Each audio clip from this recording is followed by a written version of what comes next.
world is ruling by Shao Kahn. 80% out of 100 is cons. Really don't care about time, bitter like lime. Making sure victory mines. Got the fury like Liu Kang. Calling demands like the juice on your blade. Hold Johnny back so he stay in the cage. Raiding his mad, causing thunder and rain. Power and rage. Gotta make sure I'm staying with the mission. Fighting for the good, always cause ambition. Health bar full, Hey, what's going on, you guys? It's your girl Tosh, aka Coco Bone, coming at you guys with not a reaction, but another review video. And this one is to Baddie South, episode 2. And first and foremost, thank y'all so freaking much to helping my last reaction to Baddie South official trailer video get up to about 70,000 views. That's right, like 70,000, not 700, not 7,000, 70,000 views. And guys, oh my God, I just can't believe it. I just really can't believe that my video has hit that many views. I just feel so honored. I feel just speechless, and I'm just so freaking ecstatic and happy.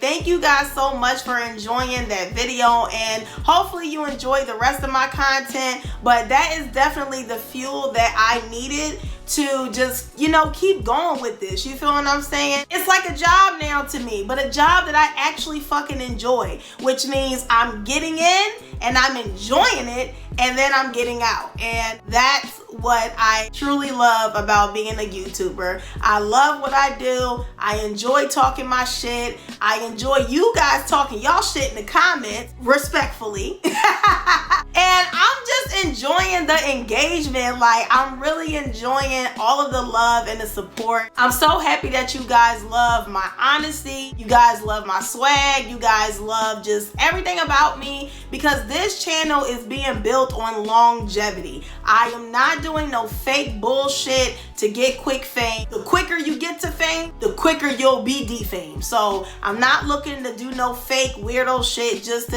have you guys like me. No, I'm building longevity over here. And speaking of longevity, second point I want to get to. On this channel, I feel the need to remind you guys that I am not a biased bitch, okay? Now, I don't mean to call myself a bitch. I'm just beating some of y'all to the punch. This channel over here is unbiased. We talk about anything we want to talk about. Now, if you do not agree with some of the opinions that I may have, I am perfectly fine with that. We all are entitled to our own thoughts and opinions. That is fine, as long as you respectfully explain to me why you don't agree. Hell, if you're making more sense to me, I might agree with you. But what I won't tolerate is any disrespect on my video because I feel that someone wins a fight. Because I've noticed on my official trailer reaction video, there were some people like, oh, well, how you gonna say Slim won the fight? Or how you gonna say Chrisean won the fight?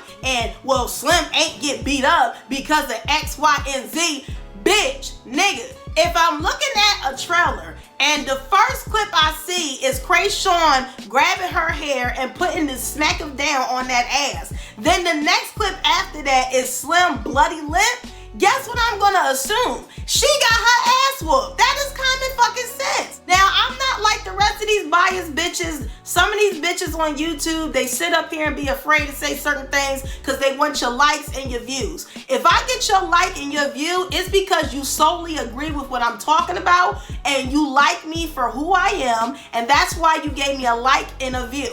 But if you don't like what I'm talking about, again, that is perfectly fine. But you can respectfully tell me why you don't agree. Because I had somebody in my comment section going in talking about oh, well, Slim actually didn't get beat up. So I nicely checked them and I said, well, somebody's a Slim fan, but thanks for watching. Because to me, I said what the fuck I said. And that's the point that I'm trying to get to. All in all, to say all this, I said what the fuck I said on this channel, y'all. So if y'all come to Latasha's channel, aka Coco Bone, aka This Is Tosh, okay, Reacts. If you come to This Is Tosh Reacts channel and you're expecting my cute chocolate ass to be biased, You're not gonna get that over here. I'm gonna just let you know that now. So I'm gonna respectfully let you know, if you do not like my opinion and you do not like my thoughts on whatever the trending video or topic is, you can kindly exit stage left.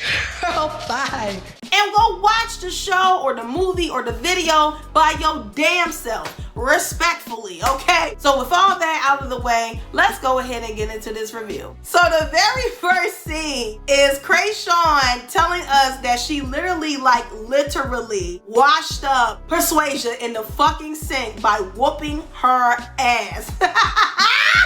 Yo, and honestly, that's what the fuck her ass get. You shouldn't have been talking that shit, Persuasion. Like, I don't understand all the animosity and the jealousy. Let's just call it for what the fuck it is, because to me, it's jealousy. It's really no reason for her to be a bitch to Kreayshawn. But hunty, I was so happy when Kreayshawn rocked her motherfucking world. So in the midst of security trying to break them up, that's when Persuasia is now saying like, oh, you're an embarrassment. And, you know, that's when Kreayshawn hit her back with, bitch, your body is embarrassing. And I ain't gonna lie, yo, I swear to God, like, fucking Persuasia's ass looks like a watermelon. Like, literally, it looked like somebody took 2 watermelons and they stuffed it in the back of her pants, and then bam, she had a fat ass. It's weird. Like, her butt don't even fit her frame, you guys. Like, it's so fucking weird. You feel what I'm saying? Like, oh my God. In the midst of these two arguing now, Persuasia out of nowhere is telling Kreayshawn that she didn't want to have the fight with her because she was gonna pull her to the side and talk to her in private as her little sister. Well, bitch, it's a little too late for that, because you got mollywop in the fucking sink. You got washed up in the sink, bitch. Like, how the fuck you gonna sit up here and throw all these little side quotes and little, you know, diagonal daggers and shit and little slick ass comments towards her, and then as soon as she whoop your ass, now it's, oh, well, I was trying to talk to you like a little sister. Well, you fell, bitch. You fell. As I said before in the last review, bitch, I would not want you being my big sister, because the way that you show your love is fucking annoying, okay? So in the midst of these two talking, it seemed like things were starting to calm down until Persuasia kept calling Kreayshawn a pussy for so-called sneaking her. Sweetheart, she did not sneak you. She did exactly what she was supposed to do. You don't ever give your enemy the one up on you and let them know that you about to whoop their ass. What you do is what Kreayshawn did. You just sock the shit out of them without your enemy even knowing that that shit is coming, because your enemy is assuming that you're a punk ass, weak ass bitch. Kreayshawn did what she was supposed to do, and she did it right. So after Persuasia keeps calling Kreayshawn a pussy, Kreayshawn puts on her hoodie, zip it up, got a hoodie on, and walks over to Persuasia, and now it's round 2. And at this point, Persuasia fails again. Like, literally, she got socked out of her wig. Damn.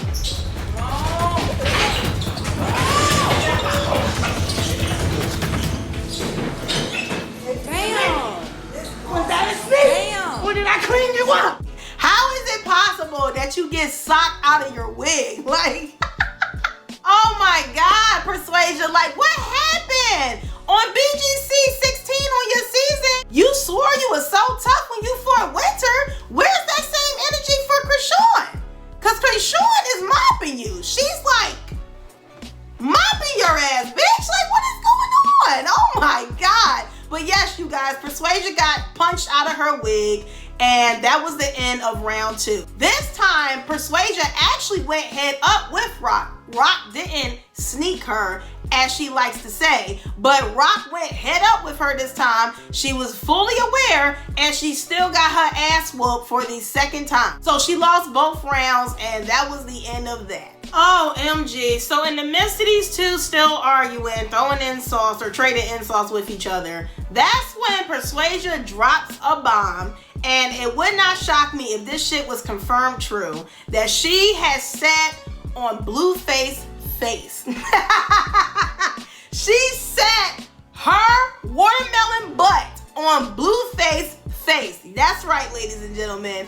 Oh my goodness. Like, honestly, if that was me, it would have had to been around 3. I'm not even going fraud. Like, you ain't gonna sit here and tell me you sat on my man's face and think you're not gonna get punched in the face again, okay? So yeah, that was a bit of a low blow, but I don't know. I just personally think she's saying that to just be a bitch because she's mad that she got beat up twice. One time with the sneak and then the other time without the sneak. But however, it wouldn't surprise me on the flip side if it would be true, because a lot of stuff that be happening in the dark always comes to light with these celebrities. These celebrities, they live a totally different lifestyle than from us normal people. They be on some crazy extra bullshit. So, hey, who knows if this is true or not, but I just thought that was a crazy low blow towards Kreayshawn. So in the midst of these two still being broken up and away from each other due to security, Persuasia is trying to take stuff and throw it at Kreayshawn. It's missing every time. So eventually she goes to her room and she decides to show all of us how she could be a bad bitch without her wig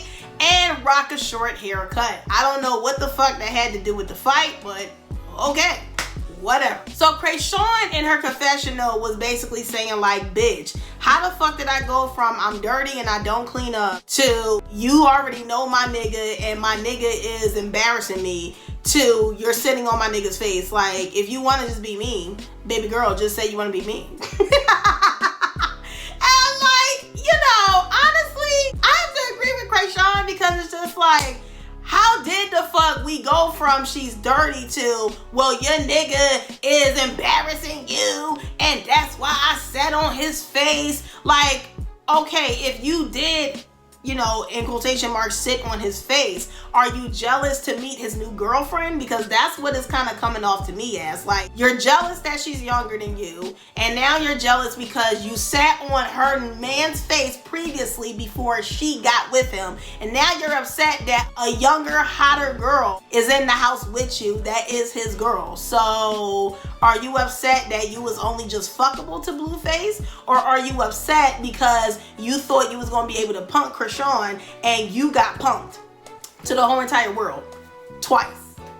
Just saying, my opinion. Let's move on. So now in the next scene, that's when you see Natalie, Slim, Jayla, and Rolly all in the room talking about the fight that just took place between Persuasia and Kreayshawn. And Natalie is sitting up here saying, oh, well, I don't do like the whole sneak thing or bum rush thing. Like, you should let somebody know when you're about to run up on them. But Natalie, were you there for the second fight? Were you recently there for the second fight? Like, you were there to see the second fight. The second fight, Kreayshawn gave her a heads up. Now, Persuasia was aware that she's about to fight Kreayshawn the second round. And guess what? She still lost. And so, like, what the fuck are you talking about, Natalie? Like, I just feel like she's just trying to find some reasoning to, like, be right in this situation. But, bitch, you're not making any sense. Like, you're really not making no fucking sense at all. Like, they went 2 rounds. Now, if it just would have been the first round and that would have been it, okay, all right, you got a right to say that. But they went 2 rounds. 1 round, she got snuck. But in my opinion, she did it the way that she should have. You don't never give your enemy the one up on you and let them know you about to fuck them up. You just fuck them up. You feel what I'm saying? And so the first round, she got snuck. And then the second round, she didn't get sneaked. She was aware. And she still lost the fucking fight. So what are you really saying, Natalie? Even Rolly had disagreed with Natalie. In her confession, Rolly was like, she lost twice. She got beat up twice. She lost twice. So what are you talking about? So in the next scene, that's when you see Natalie now talking to Kreayshawn and Ann. And it's funny because in the midst of this scene, before Natalie tried to talk to Kreayshawn about the fight, Natalie was like, rule number 1. And Ann was like, stay ready. I thought it was funny because Persuasion definitely did told Bree that you gotta stay ready to not get ready, and she didn't follow her own advice when Kreayshawn had mollywopped her motherfucking ass. I'm sorry, yo, that shit funny as shit. I just thought that was funny, but Natalie's trying to tell Kreayshawn the same thing. Kreayshawn is telling Natalie people got to be careful who they talk to, and Natalie couldn't help but to laugh, but they just basically recapping about the fight. So in the next scene, that's when we have another rumble that's about to go on.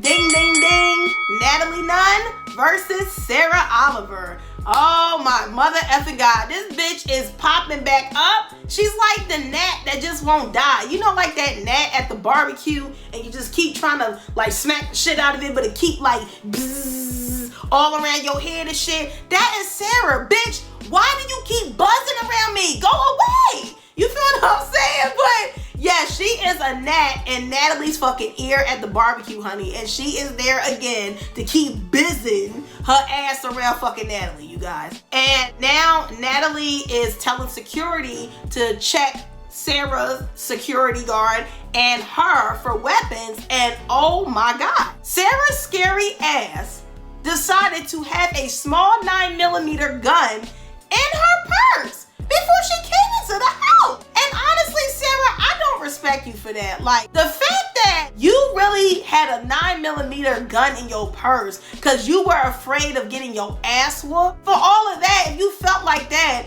why did you wanted to go to the house to talk to Natalie? Natalie didn't invite you, so why the fuck did you want to come somewhere where you didn't feel safe? It's fucking retarded, you guys. It's dumb. It's dumb as hell. It doesn't make any sense. But yes, you guys, she had a gun in her purse and she was ready to possibly, you know, pow Natalie.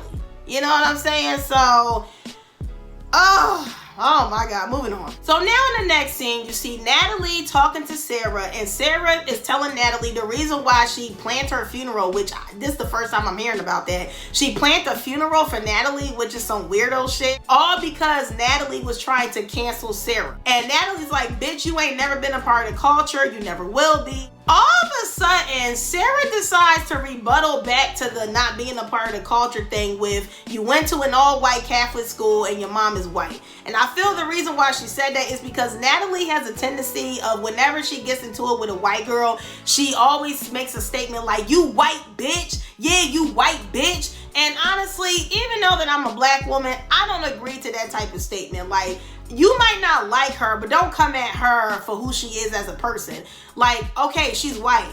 And who gives a fuck? Your mom is white. So do you not like your mom, Natalie? Like, to me, that's a weird, dumbass mentality of Natalie Nunn to have. Like, how you gonna try to degrade Sarah for her being white when your mother is fucking white and you're half white? So do you not like your half self? Dickhead, the fuck? I'm sorry, like, I mean, Sarah is kind of like a weirdo. She is kind of crazy, but I don't agree to, I just don't like racism. I don't like racism on both parts. Whether it's coming from a black person or it's coming from a white person or any other race of person, I cannot stand racism. I fucking hate racism. I wish it would go away, but unfortunately, with all the ignorant, closed-minded motherfuckers out here, it will never go away. But that's another story for another time. I just really didn't like that comment that Natalie made towards Sarah, calling her a white bitch. After Sarah talks about how her mother is white and she went to an all-white Catholic school, that's when Natalie Nunn decides to throw a drink on Sarah and throw the first hit that she gladly missed. And in the midst of this fight, I have come to realize Natalie cannot fucking fight. Natalie don't got no hands. You had a clear opening, bitch. A clear space opening. Her face wasn't here. It wasn't here. It wasn't there. It was right here in the middle. And you missed. How did you miss that clear opening? Like, yo, Natalie can't fucking fight. I'm sorry. Natalie, just stop. If I was you, just stay your big ass behind the scenes, bitch. Just be the fucking producer. Please do not be a part of your show that requires you to fight. Cause sweetheart, you might want to take some boxing classes cause your ass don't got no fucking hands. I don't know what the hell Natalie was doing. It looked like she was like a fucking 5th grader fighting another girl in school. That's how she literally looked. And she's a grown ass woman. Like, the fuck? In the midst of these two being broken up by security, that's when Sarah decides to pull out a folder and show her some before and after surgery pictures. And she's basically telling Natalie to go get plastic surgery.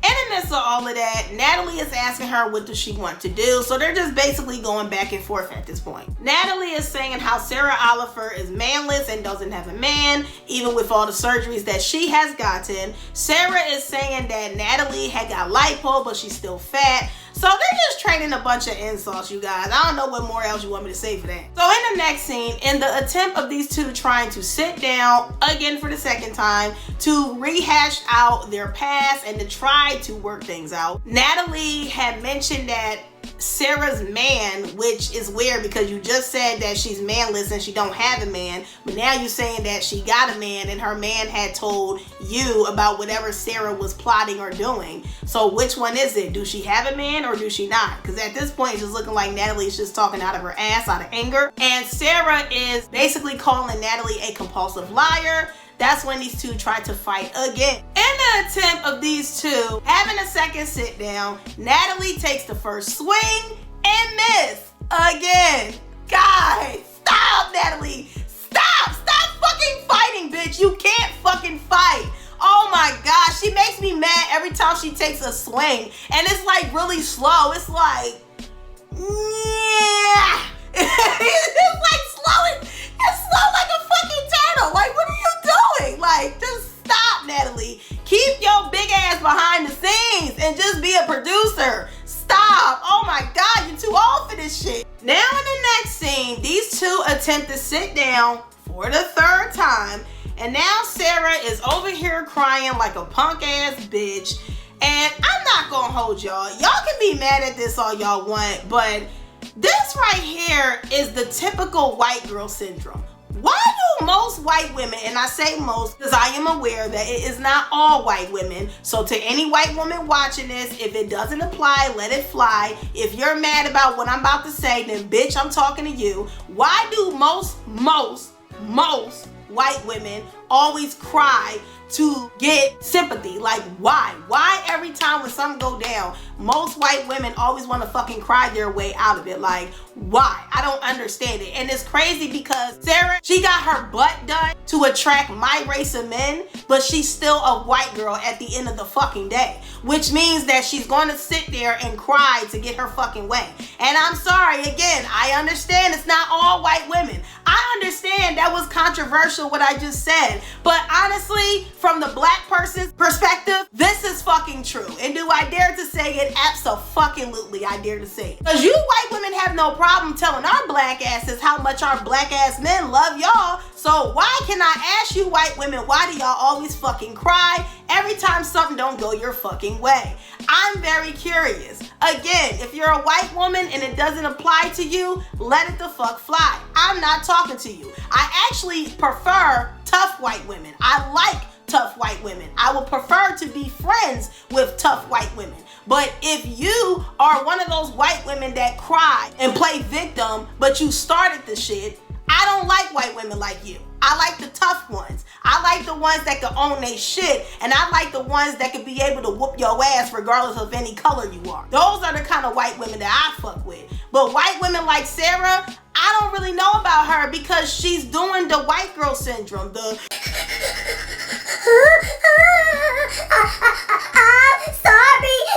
Natalie, I didn't mean. Bitch, we don't care about your tears, bitch. You started it. So own your motherfucking shit.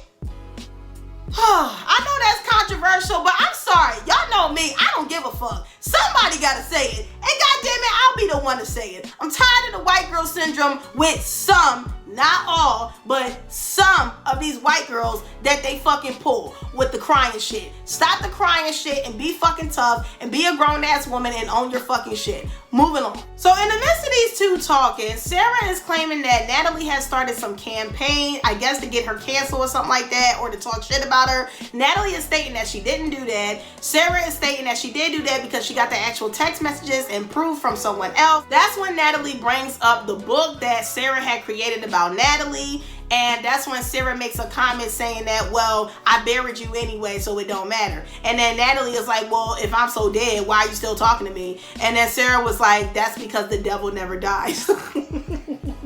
I ain't gonna lie, that was a good comeback. That was a good insult, Sarah. I ain't gonna lie, I like that insult. In the midst of these two arguing. Basically, they're both calling each other a hoe, but we all know that Natalie went over to Dubai and got bent over and she got the treatment, okay? Gotta keep it censored for YouTube, but she got the treatment to get to where she at now. That Ben got exposed by Christina on last season. And in the midst of this argument, that's when Sarah decides to get a little bit of revenge and throw her whole drink on Natalie, and it actually landed. Natalie's trying to kick her and fight her, which I still don't know why, because Natalie just can't fucking fight. Like, you're fighting someone that can't fight and you still ain't winning the fight.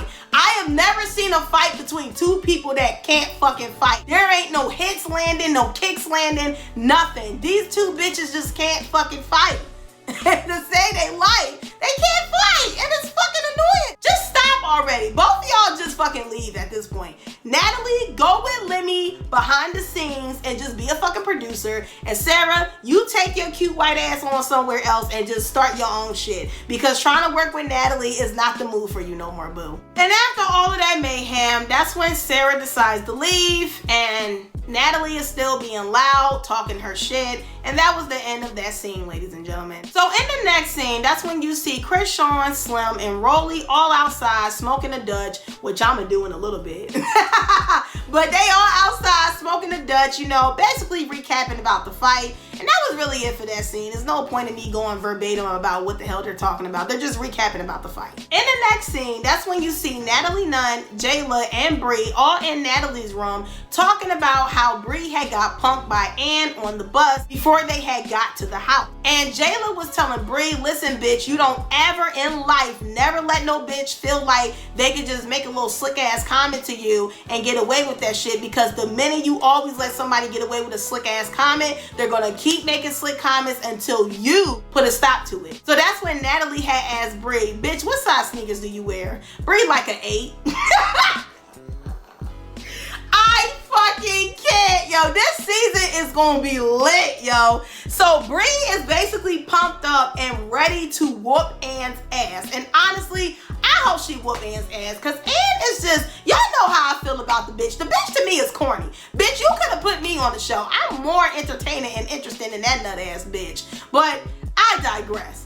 She's getting ready to whoop Ann's ass, and that is it for that scene. And the last final scene of the show, that's when you see Persuasia talking to Ann, and Ann is being that annoying fucking gnat at the barbecue. Now it's her turn to be the annoying gnat. First Sarah was the annoying gnat, now here comes Ann being the annoying gnat to Persuasia. Even though Persuasia worked my nerve, in this scene she was just chilling, and motherfucking here comes Ann the gnat. Bzzz.